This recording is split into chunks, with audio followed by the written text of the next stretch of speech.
isquemia intestinal aguda. Esta es una patología poco frecuente, es una patología más de adultos, pero hay que pensarlo. Es una causa de abdomen agudo que tenemos que pensarlo muy bien cómo se presenta, porque también de la precocidad del tratamiento va a depender que el paciente pueda vivir o no. O sea, algunos, por más que lo hagamos precozmente el tratamiento, sobreviven, pero otros ya no podemos hacer absolutamente nada. Entonces tenemos más o menos que imaginar. ¿Ya? Entonces, la isquemia intestinal aguda, como concepto, ¿no?, va a ser un déficit brusco del aporte sanguíneo, similar a lo que es el corazón, a todo lo que es el tubo digestivo. ¿Sí? Un déficit brusco del aporte sanguíneo de oxígeno. Entonces, exactamente, el nombre también se le llama como angina intestinal, igual que la angina de pecho, porque el dolor es exactamente similar, los síntomas son similares y las manifestaciones extraintestinales son las mismas, porque hay un problema de isquemia, un problema de infección. Entonces, eso va a ser importante. Como les decía, es una patología poco frecuente, menos mal. Ocurre más o menos 1 de cada 100.000 habitantes y 1 de 1.000 ingresos hospitalarios aproximadamente.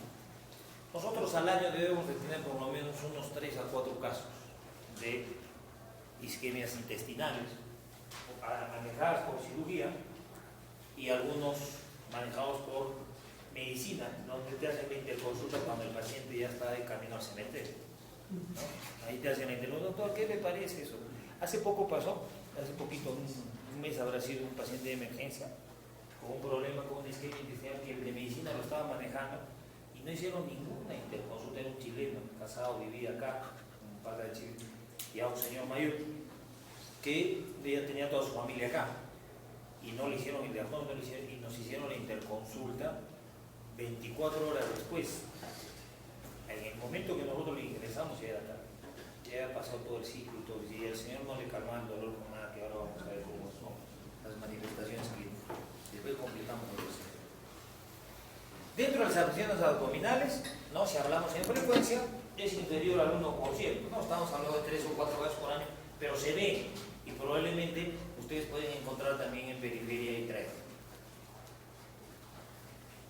¿Cuál es el origen de la isquemia intestinal aguda? Primero, tengo que clasificar la isquemia intestinal aguda en 2 grupos importantes. Uno, que es el oclusivo, ¿ya?, y el otro es el no oclusivo, cuando se trata de algo arterial. Entonces, primero vamos a ver que la isquemia puede ser arterial o puede ser venosa, ¿no? E inclusive linfática. La linfática no es común, tampoco la venosa es tan frecuente, es más la arterial. Pero cuando se trata de arterial exclusivamente, lo vamos a dividir en oclusiva y no oclusiva. ¿Ya? Ahora vamos a ver. Arterial o venosa es lo que estábamos hablando, ¿no? La isquemia arterial aguda era oclusiva y no oclusiva. ¿Cuál puede ser la oclusiva? Oclusiva es el nivel, el vaso está tapado. ¿Con cuál sería la oclusiva? Trombosis. Una sería la trombosis. ¿Y cuál otra? La embolia. Acuérdense que hay trombos, ¿no? Émbolos, mejor dicho, que son liberados y tapan una parte de la arteria. Esa sería oclusiva. ¿Y cuál sería la no oclusiva? Que es lo mismo que pasa en la arteria coronaria.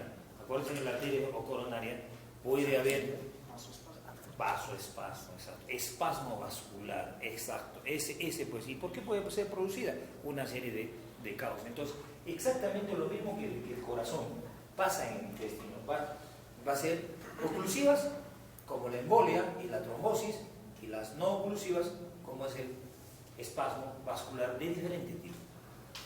Fíjense, tenemos la arteria mesentérica superior, que irrigaba, eso ya sabemos de anatomía, ¿no es cierto? Ya no es necesario repetir, pero vamos a repetir para que no se acuerde. Entonces, la mitad del grueso y todo el yeyuno e hilo. Y la mesentérica inferior nos irrigaba todo lo que es el lado izquierdo, ¿no? Y llegando incluso hasta todo lo que es el recto superior, ¿no? La arteria hemorroidal superior sale de la mesentérica inferior. Entonces, ese es lo último, hasta ahí llega. Y después tenemos todo el resto, ¿no? Todo el lado izquierdo. O sea, prácticamente todo el colon del lado izquierdo es irrigado por la mesentérica inferior y el colon derecho por la mesentérica superior, así como el yeyuno y ilio. Entonces, ¿habrá alguna diferencia para hacer diagnóstico entre una embolia, una trombosis y algo no oclusivo? ¿Habrá alguna diferencia? ¿Ustedes creen? ¿Cómo yo puedo diagnosticar y hablar y digo, tiene una trombosis mesentérica? Ya, trombosis mesentérica. Pero para hablar de una trombosis mesentérica tiene que tener ciertas características. Para hablar de una embolia también, y también para hablar de una no oclusiva es diferente. Entonces, fíjense acá, está viendo un coágulo, ¿no? Y el coágulo está tapando la arteria principal, y obviamente, ¿qué se me va a necrosar ahí? Todo el yeyuno, todo el ilio y la mitad del colon derecho, ¿no es cierto? Entonces, cuando yo entre a la sala, ¿qué voy a encontrar? Todo negro, todo el ilio y parte de la mitad derecha. Quiere decir que el izquierdo lo voy a encontrar bien. ¿Se entiende? Entonces, ¿va a haber diferencias? Sí, va a haber diferencias. Pero antes de eso me importa la clínica, porque todos dan una clínica similar. La oclusión puede ser antes del nacimiento de la cólica media. Acuérdense que la mesentérica superior, que es la principal, ¿no? Por el lado izquierdo daba las arterias yeyunales iliales, pero por el lado derecho va a haber las arterias que irrigan el colon derecho. Una de ellas, la principal, es la cólica media. Cólica media es la arteria principal del lado derecho. Entonces, antes de la salida de la cólica media, puede estar tapado. Entonces, ¿qué va a pasar? Se me va a necrosar todo. Pero si es después de la salida de la cólica media, el colon se va a librar y el yeyuno y ilio no. ¿Se entiende? Entonces, va a ser diferente. Entonces, puede ser antes del nacimiento, después del origen, o totalmente distal al nacimiento de la cólica media, o en el nacimiento de la ilio, biseco, apendículo, cólica. ¿Se acuerdan de esa arteria? Ahí es, puede fijarse. Fíjense, vamos a ver una imagen. Miren, antes de la cólica media, el 1, el 2, en el origen, ahí nomás pegadito a la cólica media, el 3 distal a la cólica médica y el 4 la ilio, biseco, apendículo, cólica, etc. O sea, de acuerdo a esta irrigación, va a ser el segmento que se va a necrosar. Igual que en el corazón. No es lo mismo que la coronaria izquierda que la derecha o la rama, ¿no? Acá exactamente hablamos de lo mismo. Entonces, va a ser diferente. La isquemia no oclusiva. ¿A qué se refiere? ¿Por qué se puede producir el espasmo? Puede ser la manifestación terminal de un proceso grave, ¿no? ¿Cómo qué? Como un shock, por ejemplo. El shock en general, todos los tipos de shock van a llegar a esta culminación, a un proceso de vasoespasmo, espasmo vascular importante, y me va a llevar a una isquemia. Acuérdense de la parte esplácnica, o sea, la parte del intestino era lo primero que se trataba de contraer para llevar sangre a los órganos principales, ¿no? Es lo primero que se contrae, pero cuando la contracción es demasiada y cuando la contracción es arterial, me puede producir una isquemia importante, insuficiencia cardíaca, sepsis, quemaduras, hemorragia. En general, las quemaduras, las hemorragias me llevan a un shock hipovolémico y por eso es esa manifestación. Una de las causas. Ahora, se ha demostrado, habrá algunos estudios en que los cardiotónicos que producen contracción vascular, como por ejemplo la dopamina en pacientes con shock, empeora el pronóstico, la isquemia intestinal. Por ahora no hay un estudio que nos diga exactamente si es así, que las drogas estas nos hayan producido isquemias intestinales. Por suerte todavía no. Pero si uno ve la fisiopatología, puede producirlo, sí, porque produce vasoespasmo, ¿no? Pero menos mal, no es decir, vasoespasmo no es tan grave como para llegar a producir una isquemia importante, ¿no? Entonces, todavía no hay un estudio al respecto con con la dopamina, que es lo que más se usa cuando uno quiere subir la presión. Como complicación de un tratamiento con digitálicos u otras, la que estábamos hablando de la dopamina, está descrito, pero no hay algo, no hay estudios todavía que nos digan exactamente, sí, la dopamina produce como efecto colateral esto, el digital produce como efecto colateral isquemia intestinal. Estamos en un dilema, o sea, hay gente que dice que sí, gente que no, pero no hay algo todavía organizado, no hay un consenso con respecto a los digitálicos o a los... Pero imaginariamente nosotros podemos pensar que puede producir un espasmo y puede de repente llegar a agravarnos una isquemia. La isquemia venosa, ¿por qué se va a producir? Por trombosis. Pero para que se produzca una trombosis en la vena, el paciente tiene que tener ciertas características, ¿no?, que favorezcan que el paciente haga una trombosis. Como por ejemplo, la trombosis venosa profunda en las piernas, no lo hace cualquiera o todo el mundo lo hace. Hay ciertos caracteres que favorecen que uno haga una trombosis venosa profunda. Una de ellas era un preneoplásico, ¿se acuerdan? O sea, los pacientes que tienen, ¿no?, aumento de coagulabilidad por sus factores que liberan sus tumores, también pueden tener una isquemia intestinal. ¿Por qué? De tipo venosa, porque tienen una hipercoagulabilidad. ¿Qué pacientes también tienen hipercoagulabilidad y podrían llegar a ser? Por suerte no es común, pero lo hacen. ¿Las qué? Las gestantes. Las gestantes tienen hipercoagulabilidad, pero no es común, menos mal, ¿no? Tienen otros factores que favorecen su oxigenación. Por suerte no tenemos. Estados de hipercoagulabilidad. Inflamaciones agudas. Algunas inflamaciones que favorecen que haya hipercoagulabilidad, ¿no? Como la que estábamos hablando, liberación de algunas toxinas de tumores. Eso podría favorecer, ¿no? Hipertensión portal. Pacientes con hipertensión portal tienen mayor posibilidades de hacer hipercoagulabilidad también y terminar con una trombosis venosa. Estamos hablando de venosa. El traumatismo, que también es una de las causas de isquemia intestinal. Y ahí tenemos una imagen que es difícil de creer, ¿no es cierto? A veces, si uno no ve esto, no puede creer qué es lo que pasa. Es muy difícil que un ratón esté encima de un gato, es muy esto. Pero sí lo veo porque nosotros a veces, si nosotros vemos esta imagen como cirujanos o como médicos, nos cuesta creer determinado tipo de acciones. O sea, somos muy tercos, que si parecemos Tomás, ¿no? Si no lo vemos, esto no podemos creer que existe. Y lamentablemente sí existen cosas, ¿no?, que pueden llegar a producir, ¿no? Entonces, el tema de lo que estábamos hablando de las no oclusivas por drogas, probablemente puede ser, hay que tenerlo en cuenta, no hay que ser tan duros a veces.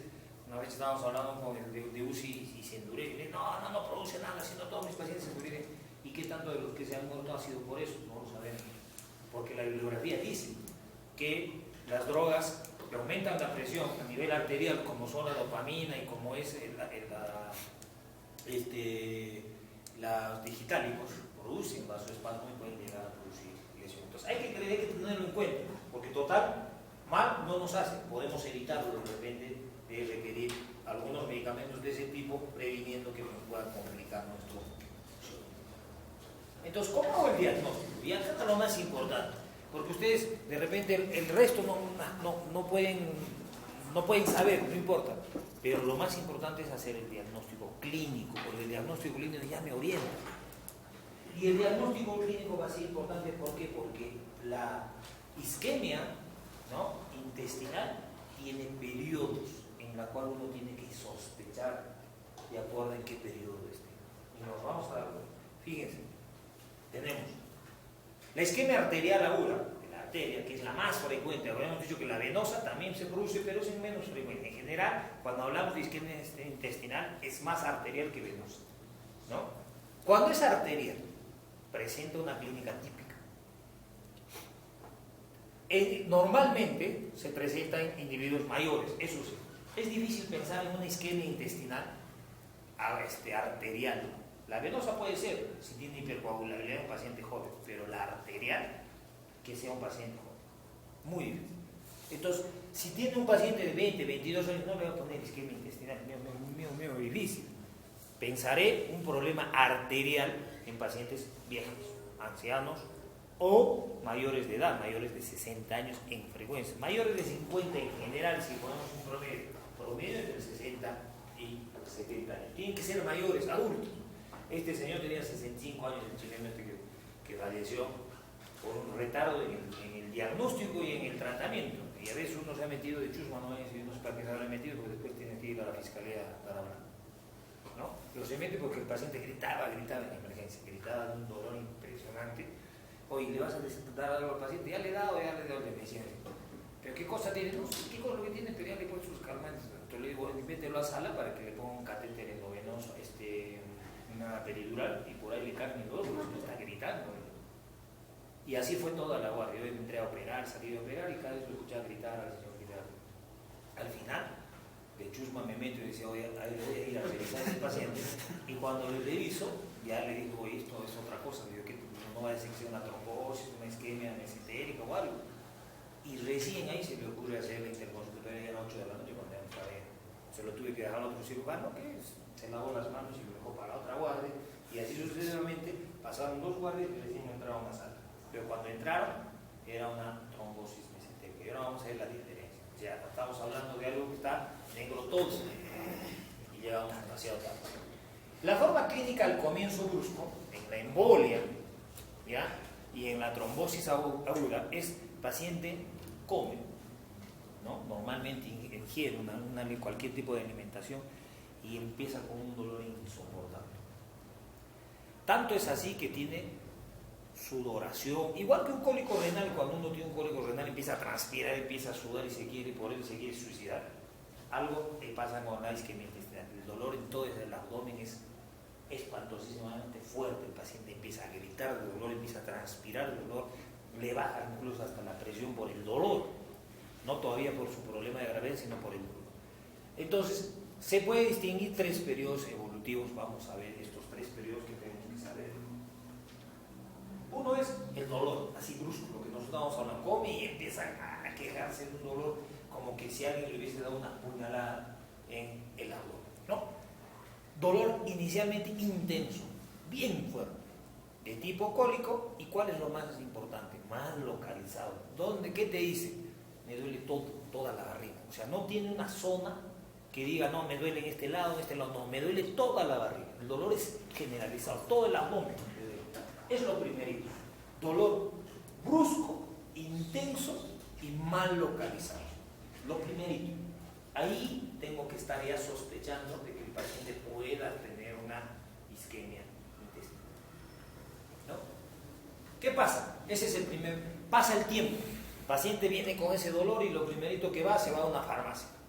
El farmacéutico, que sabe más que el médico, le da su analgésico, ¿no es cierto? Le da, dale esto, y si lo ve más o menos, le va a dar más caro, de acuerdo a cómo va con la ropa que vaya, ¿no? Entonces le da un analgésico fuerte, ¿no? Esto, y encima le aplican todavía, ¿no? Aplican también el síndrome muscular, todos saben que los de farmacia son cabros.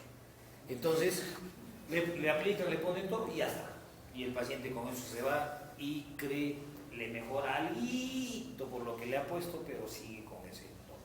Entonces pasan las horas y el dolor, que era así de golpe, que empezó fuerte, se empieza a hacer constante. O sea, la misma intensidad de ese dolor sigue igual como cuando empezó. Ha mejorado, algo en el momento mejor, pero sigue igual, y te va a decir.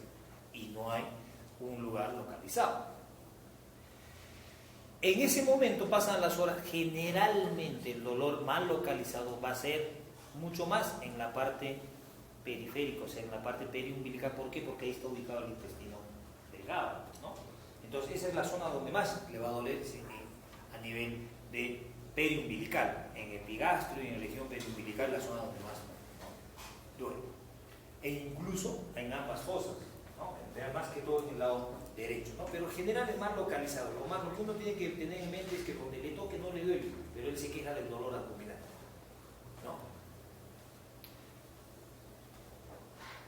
Ahora, uno le ausculta, ¿no?, para ver qué tiene, y puede encontrar los ruidos hidroeros totalmente aumentados. ¿Por qué? Porque el intestino está sufriendo y empieza a luchar. y entonces empieza a encontrar un aumento de los ruidos y de ello. Entonces la escucha y se escucha hasta de lejos el movimiento intestinal, ¿no? Ahora, ¿qué es importante? Si en ese momento ya pasaron muchas horas y el paciente ya está teniendo lesión intestinal, empieza con hemorragia, enterorragia.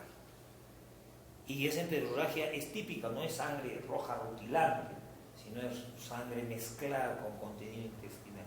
Y uno ya ve, y es un color así, no rojo rutilante, sino como el vino más o menos, como el vino tinto, así, ese colorcito, y con olor, tiene un olorcito típico, cuando uno lo ve, más o menos así. ¿Ya? Ya empieza a tener esto. Eso quiere decir que su intestino ya está sufriendo, y ese intestino ya se está lacerando. Todavía estoy a tiempo. Este es el momento en que me tengo que dar cuenta. Cuando sospecho de una isquemia intestinal, acá es donde tengo que tratar.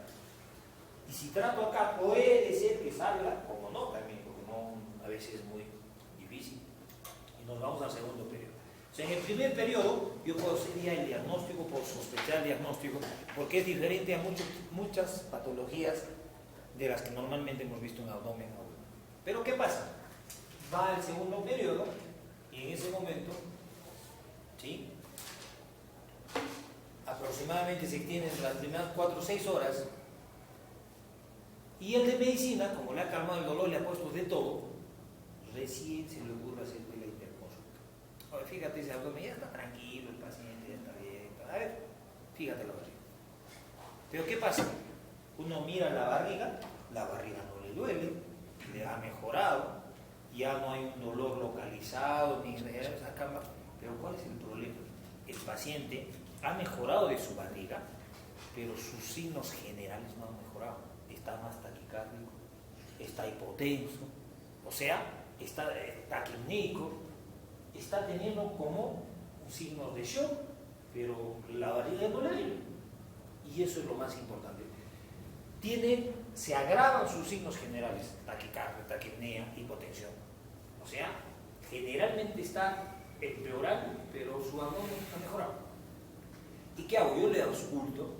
¿Y qué ha pasado con sus ruidos y breves? Han empezado a disminuir.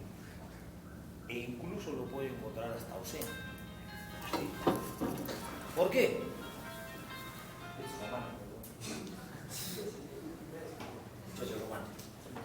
Entonces, ¿qué ha pasado? Esos signos han empezado a disminuir. ¿Se acuerdan cuando hemos hablado de abdomen vencido? ¿No? En este momento es similar a un abdomen vencido. O sea, ya no le encuentra el dolor, ya no hay lugar. Y entrar en ese momento ya es tarde. Ya he llegado, ya hay lesión importante, ya es medio difícil. Entonces, ¿dónde tengo que tallar? Es en los primeros síntomas. Cuando el paciente no le calma el dolor, ahí es donde, cuando el paciente está gritando, en este caso el chileno, por ejemplo, cuando está gritando, ahí hemos tenido que hacerle la laparotomía o hacer un tratamiento médico, que ahora vamos a ver cuál es, para que mejore el paciente. Pero no se apensa. ¿Y qué pasa en el tercer periodo? Igual que el infarto agudo. El infarto agudo, lo primero que tenemos es angina de pecho, que algunos le dicen preinfarto, ¿no es cierto?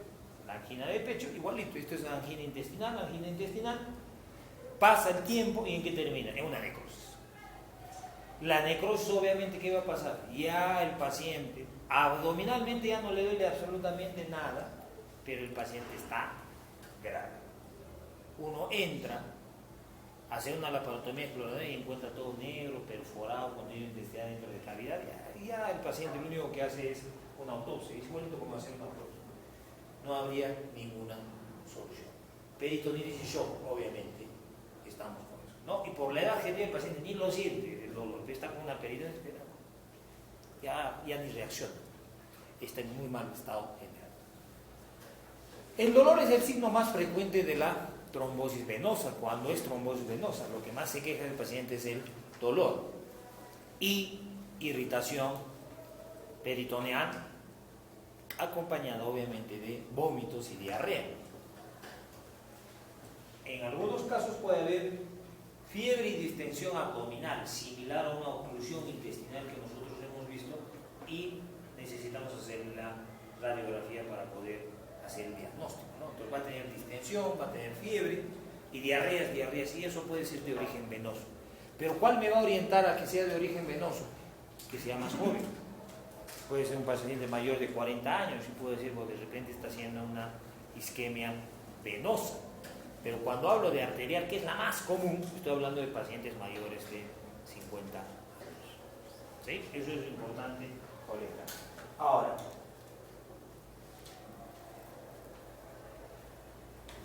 ¿qué le hago en el laboratorio? ¿Qué voy a encontrar en el laboratorio? ¿Le pediré lo mismo que en infarto agudo de miocardio?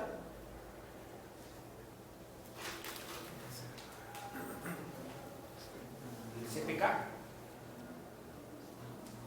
¿No? Que en infarto de miocardio se pide la fracción MB, ¿no es cierto? Que es importante para hacer el diagnóstico de infarto. Acá también, ¿no? La edéxima lo puedo pedir y es un signo de isquemia intestinal, ¿no? El CPK. Como parte de mi estudio puedo pedirlo y con eso orientarme a que el paciente está haciendo una isquemia intestinal.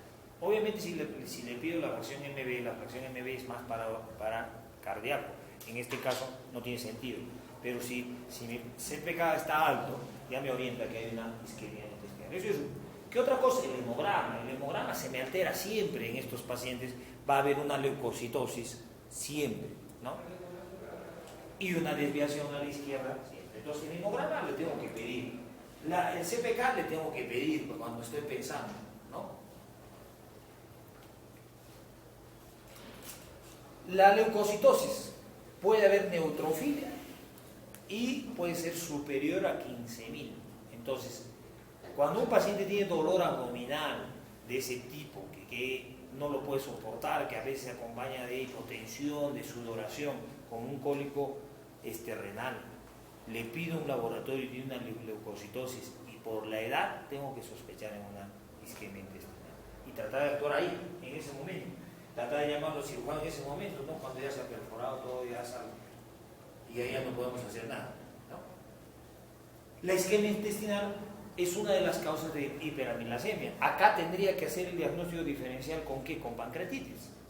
Porque la pancreatitis también me produce, le pido amilasa y también me sale alta. O es una pancreatitis o es una isquemia intestinal, ¿no?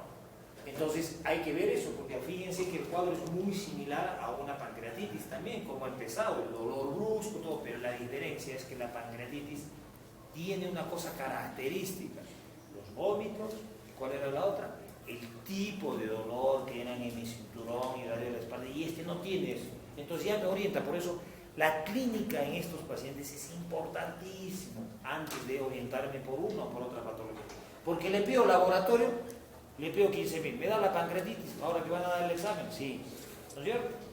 ¿Prusiano? Sí. ¿Y me da la amilasa alta? Sí, la amilasa alta. Entonces, ¿cuál es la diferencia? La clínica, ¿no? Ya les estoy soplando. ¿Otra más? Segunda pregunta. Y le pido radiología. ¿Por qué le tengo que pedir la radiología? Sobre todo en jóvenes, si sospecho que es una isquemia venosa, le tengo que pedir. Porque acuérdense que la oclusión, el diagnóstico era clínico radiológico. Entonces tengo que ver acá si tiene niveles hidrohelios o no. Si tuviese la posibilidad, y estoy en un lugar donde existe de todo, ¿no? Un hospital grande con el almenar, el de radiación, tengo a alguien que me haga una angiografía. Y ese sería espectacular, ideal, y es más, la angiografía me solucionaría el problema. ¿Por qué? Porque me puede hacer sacar el trombo, me puede sacar el émbolo, o sea, me puede solucionar el problema antes de pensar en un proceso quirúrgico. Entonces, si habría la posibilidad de hacer una angiografía que podría ser diagnóstica y terapéutica, sería bien. Pero no tenemos, pensemos en nuestro lugar donde estamos, acá con las justas, ¿no? Tenemos médico, más de eso no tenemos otra cosa. ¿No? Un estudio que venga de un radiólogo especialista en imágenes, no tenemos, ¿no? Intervencionista no hay acá en el Cusco, ¿no? Porque con la Cruz tenemos algunos especialistas. ¿Qué estudios por imágenes le puedo llegar a pedir? Me pueden llegar a servir, ¿no? La tomografía computada, que me va a producir una distensión de las haces intestinales. Acuérdense de que en este caso todo el intestino está distendido, es similar a un hilo metabólico, todo va a estar extendido, no voy a encontrar en general niveles porque no hay una oclusión mecánica. La ecografía me podrá determinar si es la arteria o la vena la que está tapada. Ecodoppler tenemos acá y tenemos que ver dónde y quién le va a hacer la ecodoppler también, porque ecodoppler yo me puedo comprar el aparato y puedo inventar cualquier cosa, ¿no? Entonces les voy a decir tiene tal cosa y es totalmente mentira. El tema es que lo haga un especialista que sepa. Acá los radiólogos de seguro saben ver ecodoppler y hacen bien su método. Y por última, que esto es lo más importante, si no tengo nada de esto y el paciente sigue gritando de dolor como el chileno este que ha gritado 2 días y medio, ¿no? ¿Qué es lo que tendría que haber hecho? Láparo. No, meto la cámara y qué cuerno está pasando, no me queda otra. La laparoscopía diagnóstica, cuando un paciente no mejora, no sean tercos en seguir insistiendo, si a este paciente le han metido morfina, tramadol, o sea, le han metido tantas cosas que llega un momento en que hace una depresión respiratoria y se puede morir por la depresión respiratoria, que no va a ceder a ningún tipo de antídoto. ¿Por qué? Porque le hemos metido demasiada cantidad de analgésicos. Acuérdense que cuando uno le mete mucho tramadol, le mete morfina, le mete meperidina, le puede meter petidina y sigue fentanilo, ya que no le calma, y así, y todo eso se le ha puesto a este señor. Obviamente lo único que le falta es que haga su paro respiratorio y no salga. Entonces, también hay que tener cuidado con los medicamentos. Si no está mejorando con tramadol, no mejora, algo más tiene.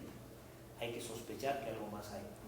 No le sigan metiendo. Acá de medicina de emergencia, por lo menos en mi hora, le he metido de todo, le he dicho, mira, si estás metido de todo, mejor llevarlo al anestesiólogo y pone su catéter peridural. Pero no sabíamos, ¿para qué me han metido a agarrar esa barriga? Pues me están llamando a mí. El tema es, fíjense, la arteriografía. Si encuentro ahí una estenosis, un trombo, esto lo puedo solucionar. Pero habrá alguna diferencia en lo que nosotros estábamos hablando entre lo que es trombosis, embolia. Quirúrgicamente, cuando nosotros entramos, hay una diferencia. Cuando nosotros hablamos de trombosis, ¿sí? La trombosis, ¿en dónde se forma? Se tiene que formar en una arteria, una arterioesclerosis, y en la arterioesclerosis se forma el trombo, igualito que en el corazón, ¿cierto? Entonces va a ser una patología crónica. Por ser una patología crónica se da en adultos mayores. ¿Se entiende? Entonces, ¿dónde generalmente agarra la arterioesclerosis? Cuando hay muchas arterias en los trombos. Entonces, la trombosis mesentérica exclusivamente se va a dar en la salida de la arteria mesentérica superior o inferior, generalmente la más adecuada es la superior, pero se tiene que formar en un ateroma. Entonces, cuando yo entro a sala, encuentro todo negro, yo voy y seco un poco para ver la mesentérica superior y palpo la salida, donde está salida de la aorta, va a estar totalmente con una arteriosclerosis, duro, totalmente. Eso significa que es una trombosis. ¿Y qué va a hacer la trombosis? Como me agarra en el tronco, en la salida o pegada a la cólica media, me va a dar necrosis de todo. Entonces, cuando yo veo todo negro, esa es una trombosis. Pero la embolia va a ser diferente. ¿Por qué? Porque la embolia me puede mandar dos émbolos, 3 émbolos, un solo émbolo. Entonces, eso quiere decir de que va a haber sectores sanos de todo lo que irriga la mesentérica superior, ¿ya? Y sectores necrosados o isquémicos. ¿Se entiende? Entonces, por ejemplo, me agarra exclusivamente el ilio biseco apendículo cólico. Entonces, se me va a necrosar el ilio terminal, el colon ascendente y la mitad del colon transverso. Pero el resto va a estar bien. ¿Se entiende? ¿Eso qué quiere decir? Que ha sido una embolia. ¿Pero qué pacientes dan embolia? Los pacientes que tienen problemas cardíacos. ¿Qué es lo que tienen? El flúter o la fibrilación auricular. Son pacientes que hacen embolia en cualquier lado porque tienen una arritmia cardíaca. Entonces, los que tienen arritmia cardíaca son candidatos a hacer una embolia. Y en esos pacientes que tienen arritmia me conviene entrarlo lo más rápido porque puedo salvar sectores, ¿ya? A diferencia de aquel paciente que no tiene un problema cardíaco, ¿no? Tiene la edad, tiene las cosas, es más probable que sea ese paciente una trombosis antes de una embolia. Entonces, los que tienen embolia tienen antecedentes cardíacos, los otros no tienen. ¿Sí?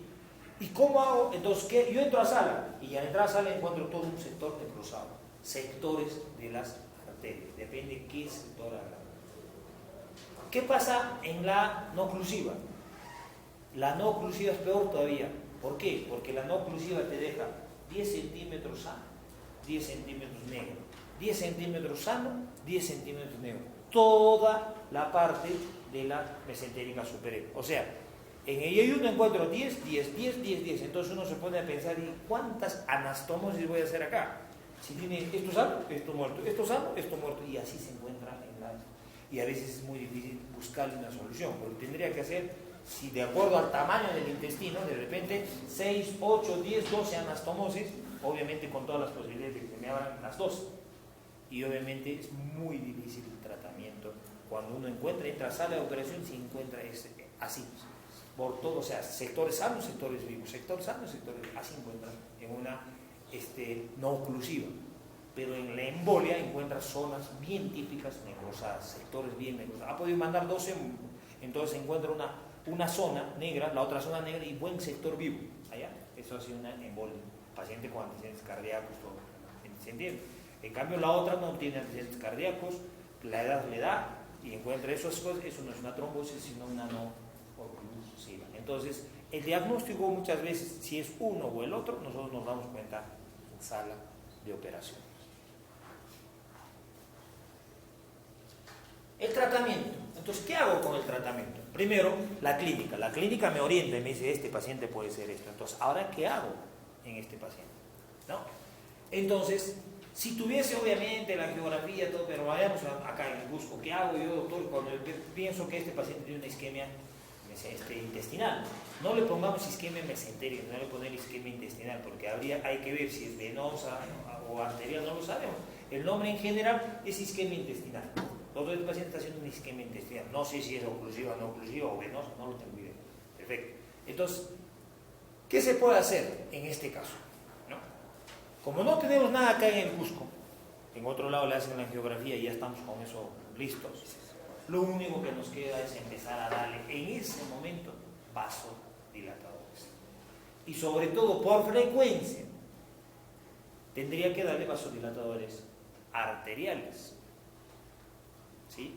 E incluso si sospecho que el paciente está teniendo un problema venoso, no importa, de repente está dando un problema venoso en un paciente también mayor, aparte de los vasodilatadores le puedo llegar a dar anticoagulantes, o sea, darle heparina o alciparina, ¿no?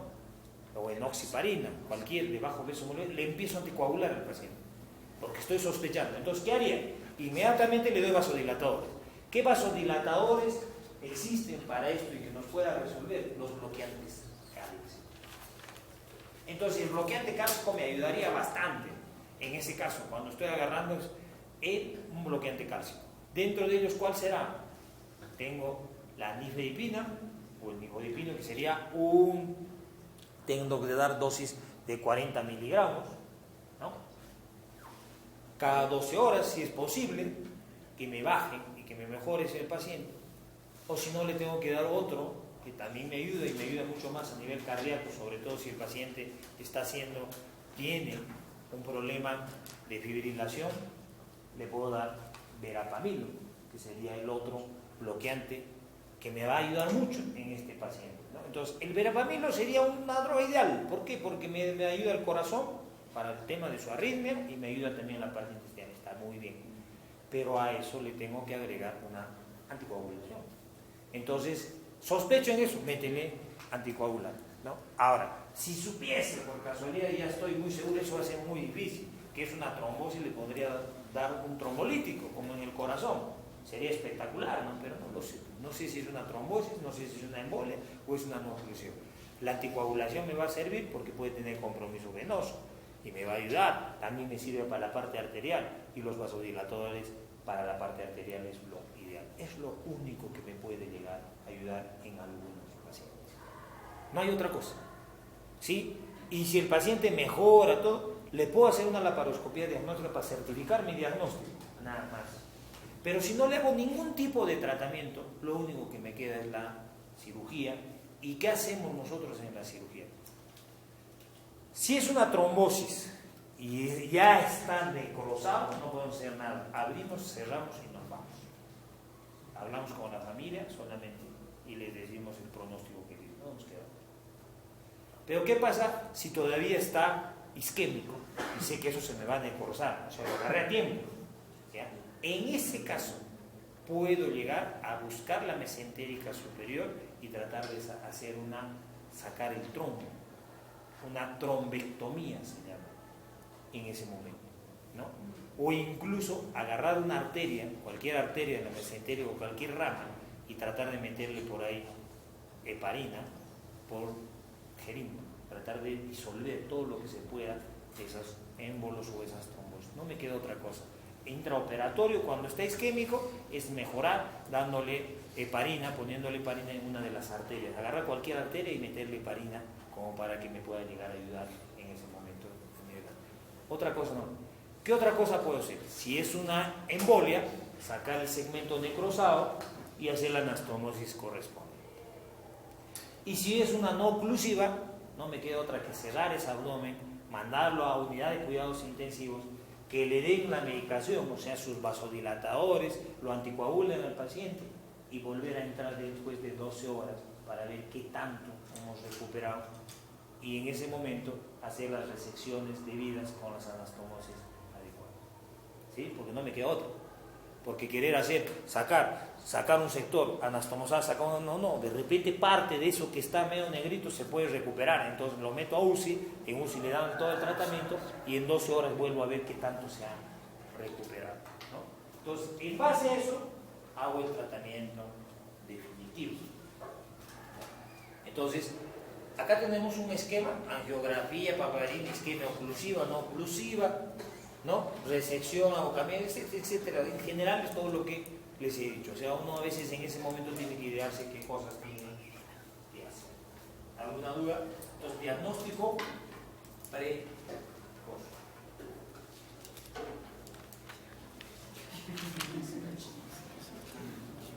En otras palabras, el tratamiento es multidisciplinario. Acuérdense que estos bichitos, estos se ayudan entre ellos, ¿no? Pues agarran, uno vigila, el otro no.